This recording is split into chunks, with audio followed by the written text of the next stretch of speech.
الحمد لله نحمده ونستعينه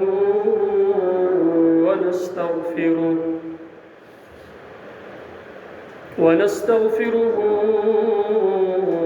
ونؤمن به ونتوكل عليه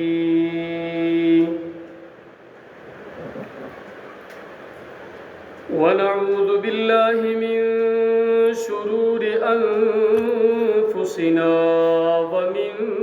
سيئات أعمالنا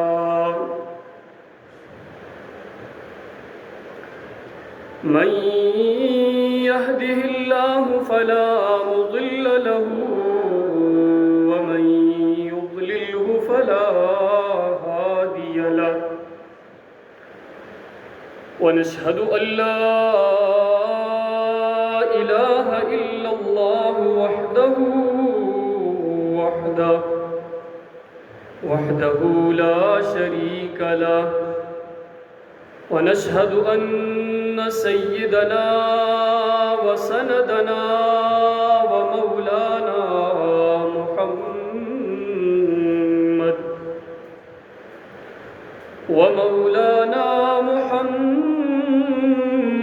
عبده ورسوله أما بعد فأعوذ بالله السميع العليم من الشيطان الرجيم بسم الله الرحمن الرحيم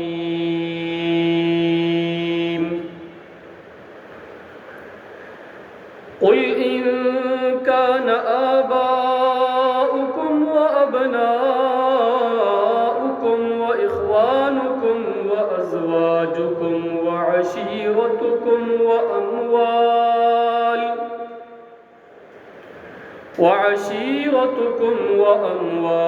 اقترفتموها وتجارة تخشون كسادها ومساكن ترضونها أحب إليكم من الله ورسوله وجهاد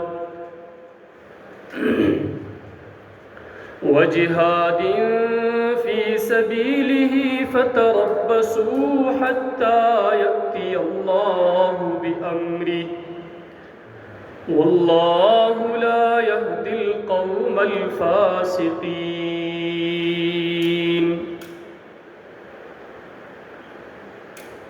قال الله تبارك وتعالى في مقام آخر إن الله اشترى من المؤمنين أنفسهم وأموالهم بأن لهم الجنة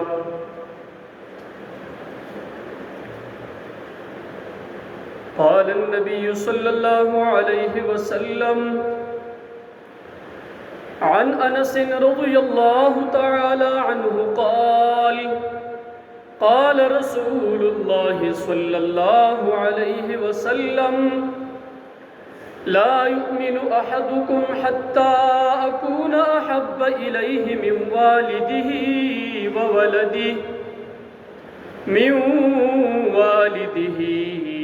وولده والناس أجمعين صدق الله العظيم وصدق رسوله النبي الكريم ونحن على ذلك لمن الشاهدين والشاكرين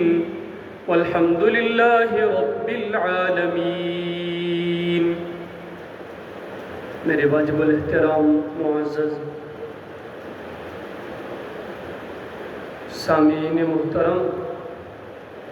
اللہ رب العالمین کی توفیق سے سورۃ التوبہ آیت نمبر 24 تلاوت فرمائی۔ اللہ رب العالمین اس آیات کے صحیح معنی میں مفہوم بیان کرنے کی توفیق عطا فرمائے، اور ساتھ ساتھ ہم سب کو سمجھنے کے ساتھ ساتھ عمل کرنے کی توفیق بھی عطا فرمائے۔ آیت کے ضمن میں حدیث پاک کی بھی تلاوت فرمائی۔ حضرت انس رضی اللہ تعالی عنہ، یہ وہ صحابی رسول ہے جو نبی علیہ السلام کے خدمت میں 10 سال گزار کر بھی فرماتے ہیں کہ اللہ کی قسم میں نے کبھی نبی علیہ السلام کی زبان سے نہ لا کا لفظ سنا، یعنی اتنا تابعدار اور فرمانبرداری کے ساتھ وقت گزار کر، اور فرماتے ہیں کہ اس کے ساتھ ساتھ کبھی نبی علیہ السلام نے مجھے نہیں ڈانٹا، اور ساتھ ہی فرماتے ہیں کہ آقا علیہ السلام کی خدمت میں تربیت آپ علیہ السلام نے جو میری کی ہے، تو میں اپنے اوپر فخر یہ محسوس کرتا ہوں شاید اس طرح کی تربیت کسی اور کی ہوئی ہو۔ اس سے پتہ یہ چلتا ہے کہ بڑے تربیت یافتہ لوگوں کے پاس بیٹھ کر انسان کی اچھی تربیت ہوتی ہے، اور بڑوں کے پاس بیٹھ کر بری تربیت ہوتی ہے۔ قرآن کریم کی آیت قُلْ إِنْ كَانَ آبَاؤُكُمْ وَأَبْنَاؤُكُمْ وَإِخْوَانُكُمْ، اے پیغمبر علیہ السلام آپ فرما دیجئے ان کان آباؤکم، اگر ہے تمہارے آباء و اجداد، وَأَبْنَاؤُكُمْ اور تمہارے بیٹے،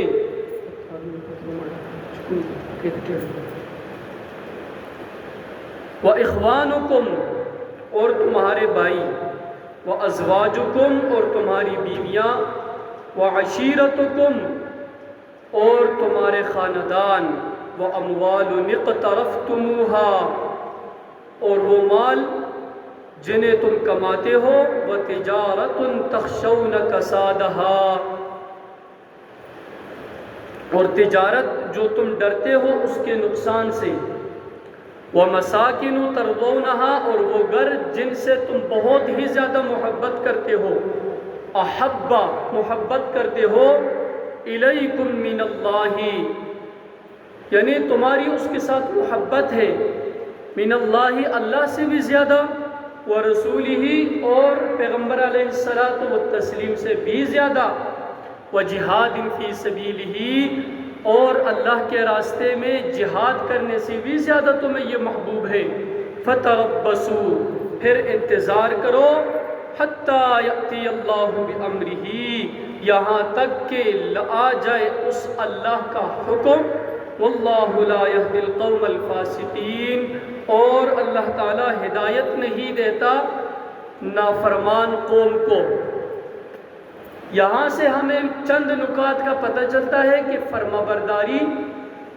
اطاعت گزاری، تابعداری اور نافرمانی میں کیا فرق ہے۔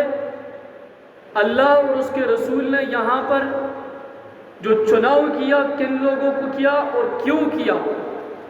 جن کو چھوڑ دیا کن وجوہات سے چھوڑ دیا۔ ایک دفعہ یہ آیت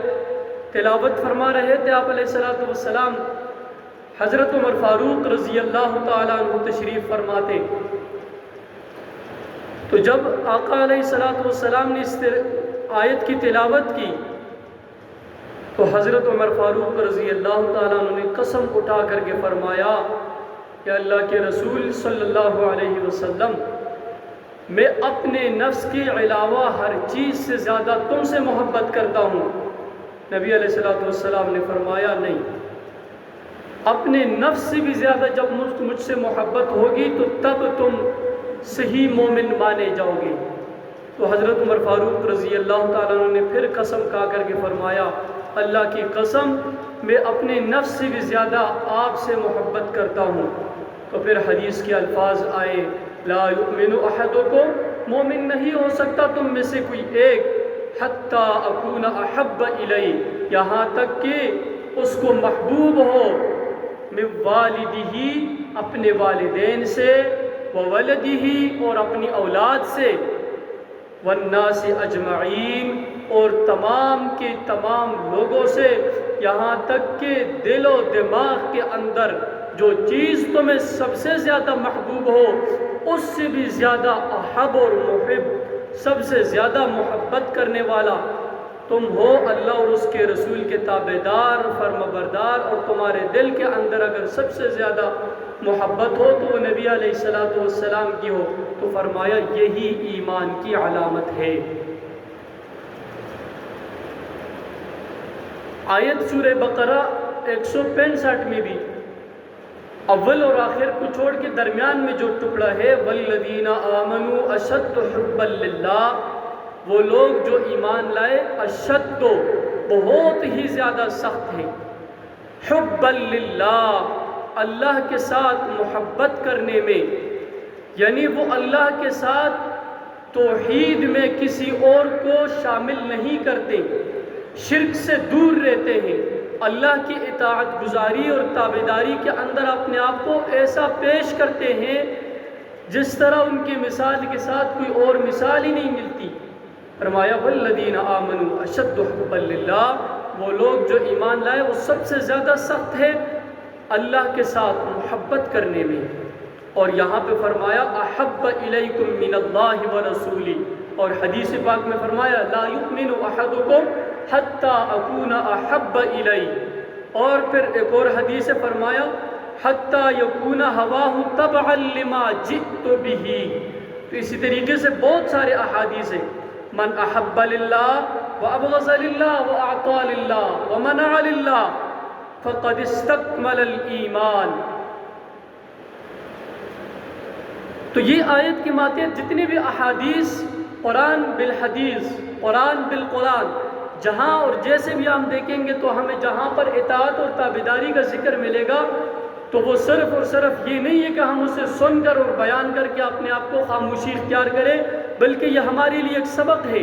ہم اس کو اپنی زندگی میں کیسے لائیں، کیسے اپنائیں، اور پھر اس کے مطابق کیسے زندگی گزارنے کی کوشش بھی کریں۔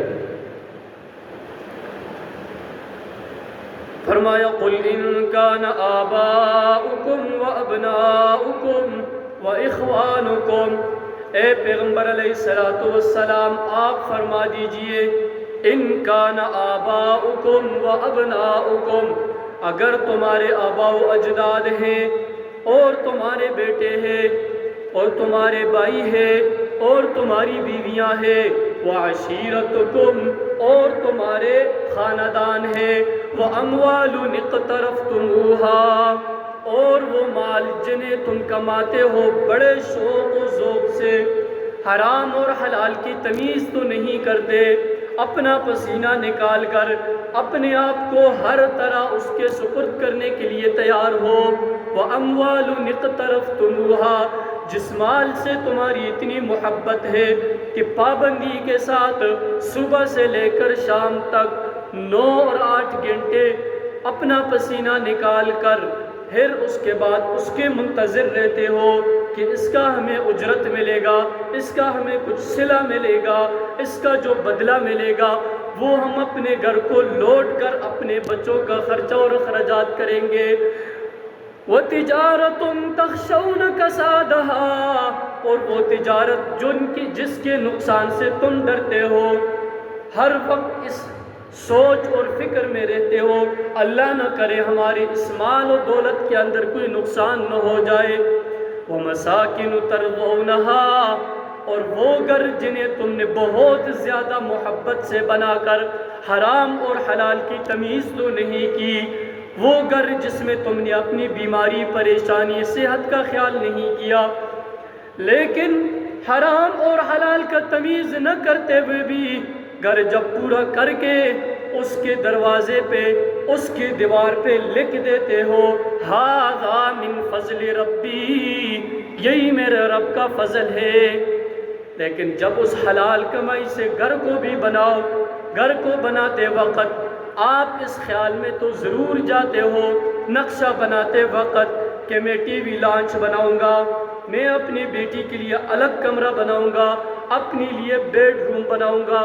یہ روم ہوگا وہ ہوگا، لیکن کبھی ہم نے اس پہ بھی سوچا ہے کہ یہاں میں تلاوت روم بناؤں گا، یہاں میں کبھی نماز روم بناؤں گا، یہاں عبادت روم بناؤں گا، اس میں عبادت کروں گا، یہاں ہم بیٹھ کر اللہ کو یاد کریں گے، ذکر کریں گے، اللہ کو نے جو فکر اور سوچ ہمیں دی فکر آخرت کے لیے اس میں بیٹھ کر آخرت کو یاد کریں گے۔ اگر گھر کو اس نیت سے بھی بنایا جائے تو فرمایا یہ گھر بھی تمہارے لیے صرف در نہیں بلکہ عبادت کا در ہے۔ احب الیکم من اللہ ورسولہ، تمہیں زیادہ محبوب ہے اللہ اور اس کے رسول سے، اللہ اور اس کے رسول کے بتائے ہوئے طریقے اگر اس کے بناتے ہوئے بھی تمہیں یاد ہو، فرمایا وجہاد فی سبیلہ، اور اللہ کے راستے میں لڑ کر جنت کو حاصل کرنے کے لیے بھی تم بھول چکے ہو، دنیا سے محبت کرنے لگے ہو، فتربصوا، پس انتظار کرو، حتی یأتی اللہ بامری، یہاں تک کہ آ جائے اس میرے رب کا امر، اس میرے رب کا حکم آ جائے۔ واللہ لا یہدی القوم الفاسقین، اور اللہ تعالیٰ ہدایت نہیں دیتا نافرمان قوم کو۔ یہ جتنی بھی نشانیاں آیت کے اندر بتا دی، ان سے بچ کر ہم اگر اللہ اور اس کے رسول کو اپنا محبوب بنا کر زندگی گزاریں گے تو پھل پھل پہ آگے ہمارے لیے آسانیاں پیدا ہوگی، ہمارے لیے آگے مشکلات کے حل کا راستہ بھی نکلے گا۔ لیکن جب ہم اپنے اسباب کو، اپنے مشکلات کا حل آگے رکھ کر زندگی گزاریں گے تو اس میں دو باتیں ہیں، ایک تو اللہ کے ساتھ ہم نے شریک کو ٹھہرا دیا، دوسرا راستہ یہ کہ ہم نے اللہ کے نافرمانیوں کے اندر زندگی گزارنے کا پہلا قدم رکھ دیا۔ اس کے ماتحت نبی علیہ السلام نے فرمایا لا یؤمن احدکم حتی اکون احب الیہ، وہی حضرت انس راوی ہے اس کے جو آپ علیہ السلام کے 10 سال خادم رہے، فرمایا لا یؤمن احدکم، نہیں مومن ہو سکتا، نہیں مومن بن سکتا، احدکم تم میں سے کوئی ایک، حتی اکون احب الیہ، یہاں تک کہ اس کو محبوب ہو جائے، من والدہ وولدہ والناس اجمعین، اپنے والدین سے، اپنے اولاد سے، اور تمام کے تمام لوگوں سے، یعنی دوست اور عزیز و اقارب، وہ جو تمہارے ساتھ اچھے پیش آتے ہیں اس کے ساتھ بھی اگر محبت ہو تو اس سے بڑھ کر بھی محبت آقا علیہ السلام کے ساتھ ہو۔ لیکن اس کا مطلب ہرگز یہ نہیں کہ آپ ہر گھر تشریف فرما ہے، اے پیغمبر علیہ السلام میرے گھر میں بھی ہو جا چراغا یا رسول اللہ، یہ مطلب اس کا بالکل نہیں۔ اس کا مطلب یہ ہے کہ جب نبی علیہ السلام کے ساتھ محبت ہو، صحیح عقیدت ہو، تو اس کا مطلب یہ ہے کہ آقا علیہ السلام کے بتائے ہوئے طریقے کے مطابق ہماری غمیاں ہو، بتائے ہوئے طریقے پر ہماری خوشیاں ہو، ان کے بتائے ہوئے طریقے پر ہمارے گھروں کا لین دین، اٹھنا بیٹھنا اور رہن سہن کا یہ سارے طریقے اگر اس کے مطابق ہے تو پھر تو احب الیہ من والدہ میں ہم شمار ہیں۔ لیکن یہ زباناً ہم کہتے ہیں، لساناً کہتے ہیں،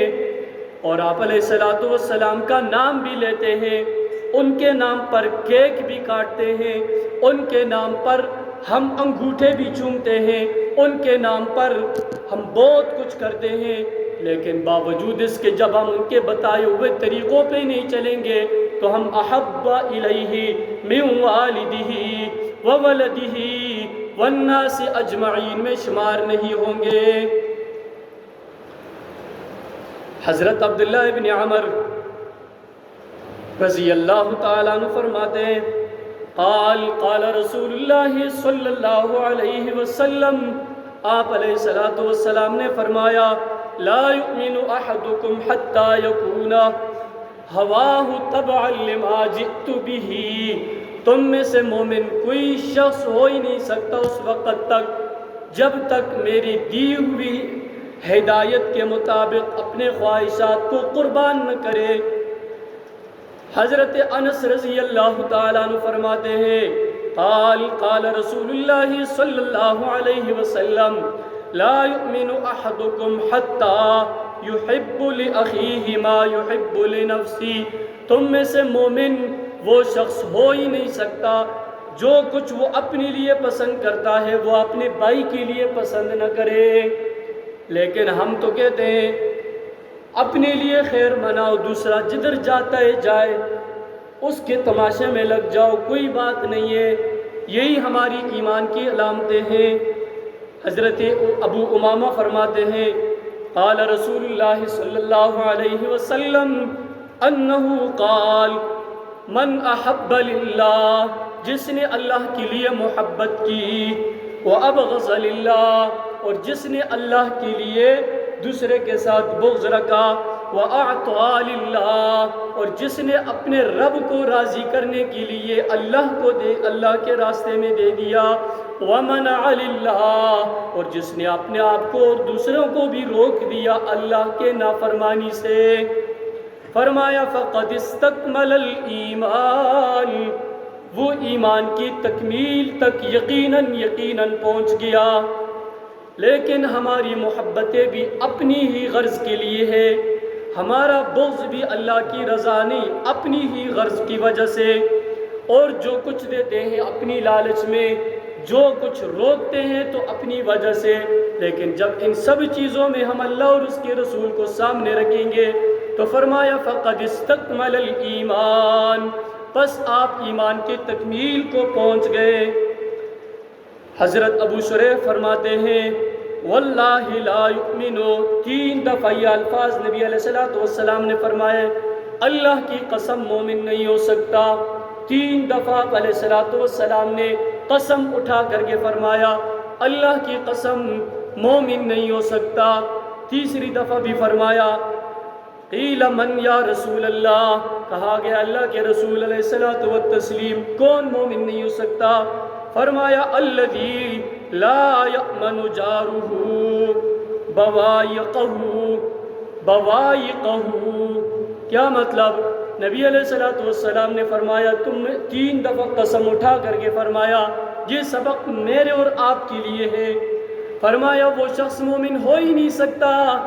جس سے اپنا پڑوسی محفوظ نہ ہو، جس کی شیطانیوں اور شرارتوں سے اپنا پڑوسی محفوظ نہ ہو۔ حضرت ابو ہریرہ فرماتے ہیں المسلم من سلم المسلمون من لسانہ ویدہ، مسلمان وہ شخص ہے جس کی زبان اور ہاتھ سے دوسرا مومن اور مسلمان محفوظ ہو۔ یہاں المسلم کا لفظ ہے یعنی مسلمان بھی دوسرا محفوظ ہو۔ والمؤمن من امنہ الناس علی دمائہم واموالہم، اور مومن وہ ہے جس کے امن میں دوسرے لوگ بھی ہو، اس کے امن میں ہو وہ لوگ جس کے یعنی مال اور اس کی جان دوسرے کی حفاظت میں ہو، اس کا مال اور جان اس کی کسی شرارت اور اس کی کسی وجہ سے اس کو نقصان نہ پہنچائے۔ حضرت ابی سعید خدری رضی اللہ تعالیٰ عنہ فرماتے ہیں من رأى منکرا فلیغیر بیدہ، خلاف شرع جو کام بھی تمہارے سامنے ہوتا ہو، جس کی جتنی عمر ہے اتنی اس کی پوچھ ہے اور اتنا اس کا پہنچ ہو اتنا اس سے پوچھ ہوگی۔ فرمایا فَإِن لَّمْ يَسْتَطِعْ فَبِلِسَانِهِ، پس چاہیے کہ اس کو زبان سے روک دے۔ سب سے پہلا درجہ تو یہ ہے اس کو ہاتھ سے روکے، نہیں تو پھر اس کو زبان سے روک دے۔ فَإِن لَّمْ يَسْتَطِعْ فَبِقَلْبِهِ، تیسرا درجہ یہ ہے کہ اس کو دل کے اندر برا جان لے۔ فرمایا وَذَلِكَ أَضْعَفُ الْإِيمَانِ، یہ ایمان کا سب سے کم درجہ ہے۔ حضرت انس رضی اللہ تعالیٰ عنہ فرماتے ہیں کہ ہم نے سنا ایک دفعہ آپ علیہ السلام ہمیں خطبہ دے رہے تھے، خطبنا رسول اللہ صلی اللہ علیہ وسلم، آپ علیہ السلام خطبہ دے رہے تھے۔ فرمایا لا ایمان لمن لا امانت لہو، یہ دو نقطے غور سے سننے کے ہیں۔ وہ شخص مومن ہی نہیں ہو سکتا جس میں امانت رکھنے کی خصلت نہ ہو، جس کے اندر خیانت کی بیماری پائی جاتی ہو۔ فرمایا لا دین لہو ولا دین لمن لا عہد لہو، اور جس کے اندر وعدے کا پاسداری نہیں ہے وہ بے دین ہے۔ اس لیے وعدہ فرض ہے اسلام کے اندر۔ قرآن کریم میں اللہ خود ارشاد فرماتے ہیں ان العہد کان مسئولا۔ اللہ عمل کی توفیق عطا فرمائے، سنت ادا کرے۔ آخر دعوانا الحمدللہ۔